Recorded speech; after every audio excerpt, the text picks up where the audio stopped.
Where is the greener grass?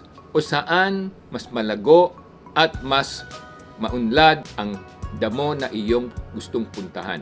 Kadalasan sinasabi natin, the grass is greener on the other side of the fence. O mas malago at mas mayabong ang mga damo sa ibang bayan o sa ibang lugar o sa ibang pagkakataon. Yan po ang ating pag-uusapan dito sa Dad ng Bayan. Ako nga po pala si Michael Sai, ang inyong Dad ng Bayan.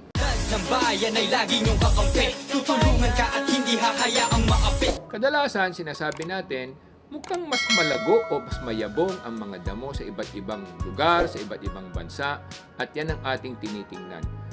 Maaring totoong mas malago at mas mayabong ang mga damo sa ibang bansa, pero hindi rin po tayo nakakatiyak na pag tayo ay nagpunta roon o tayo ay tumalon doon sa kabilang bakod, mas nakakatiyak tayong gaganda ang ating kinabukasan.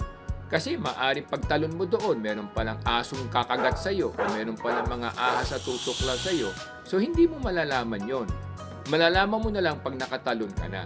So, maaring meron mas malagong damo at mas mayabong na damo sa iba't ibang bakod, pero ito yung masasabi ko sa inyo. Mas nakakatiyak tayo na mas lalago at yayabong ang damo sa ating tinatapakan kung ito'y ating didiligan, aalagaan, lalagyan ng abono, at pagtyatsagaang bantayan para na sa ganun ito'y lumago at lumabong.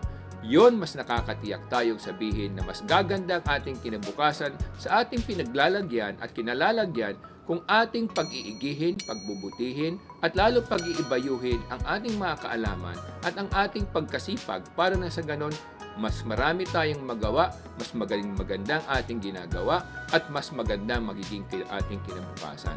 Yan ang nakakatiyak, mas nakakatiyak dahil mas alam mo kung ano yung mga dapat mong iwasan at hindi dapat puntahan. Samantalang pag tumalong ka ng bakod, maaring sa unang tingin maganda, sa unang tingin na kaaya-aya, pero pag talon mo, marami namang sugat at tuklaw ang tatama sa iyo.